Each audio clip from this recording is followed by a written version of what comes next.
the sentiments expressed by President Macron in this context, that this Pact for Prosperity, People and Planet is not premised on North versus South. It is not premised on prejudices that exist and driven by narratives that we all know. That was not the premise upon which we established this platform. And this platform has been driven in all its aspects in trying to find solutions. And let me say this. Today we have common ground by both the people living in the global north and global south on reform of the financial institution. It is no longer a matter of those of us from developing countries. I see many, in fact, everybody who spoke today in this forum spoke about the need to reform the international financial architecture. It is no longer, when we raised it initially, we looked like madmen. But today, everybody agrees that there is something that needs to be done about the international global architecture. And Ajay Banka here already has enumerated to us what steps are being taken to address the concerns that have been put forward by this forum that is jointly between people from different shades of opinion. Secondly, let me say this. The international arena cannot solve this problem alone. We have to be realistic. There are things that must be done in domestic jurisdictions. There are things we must do in our countries. And I will explain. For example, a matter that was ably canvassed by President Lorenzo about health. It is true. There is a relationship between poverty and conflict. There is a relationship between health and development. And as a result, it's become increasingly clear to us that even in the context where global resources, global fund resources, Gavi resources are going down, we must step up domestically mobilized resources to fill the gap. This is what we have done in Kenya, for example, so that we're not just discussing about reform of the international global financial architecture. We are also discussing reform of our own domestic raising interventions so that we have resources that is available at the domestic level. Just allow me just to say this because it's important to contextualize where we are. For example, in Kenya, even when global resources were dwindling, we stepped in with domestic raising resources. We changed the infrastructure for raising health insurance from where we had 0.something% and the poor were paying 10%. We agreed on a standard 2.75% for everybody to pay. What has happened?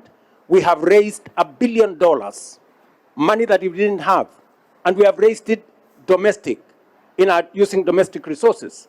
So some of the interventions can be sorted out by looking at domestic raising interventions that are local in its nature.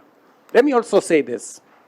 We've also leveraged on the private sector to provide help in Kenya. We worked with manufacturers that were buying from, we were buying from them equipment for our hospitals. We decided to change it on the other side. We decided to create an investment out of equipment. Now manufacturers are investing. We have now a leasing program, a fee-for-service program, where manufacturers, where we were buying a CT scan or an MRI for our hospitals, today they bring the MRI to the hospital, they bring the CT scan to the hospital, and we pay for service. For every service we get, we pay for it. We don't have to pay for the equipment anymore. So we have changed. Instead of us investing in buying equipment, manufacturers have seen an investment opportunity for for them to put equipment in our hospitals, and it comes out as a win-win. So the private sector and the public sector are collaborating to deliver on public interventions. As a result, we have mobilized close to another $1.5 billion from the private sector to fund our health delivery mechanism.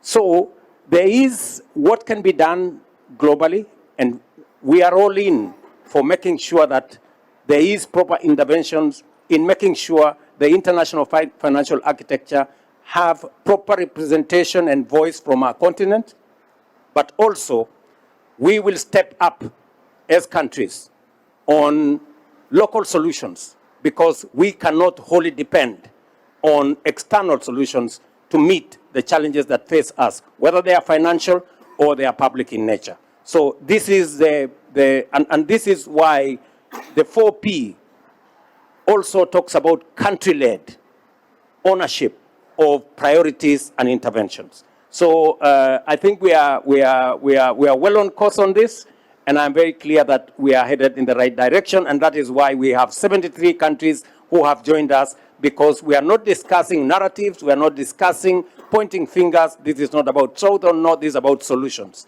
that work for all countries.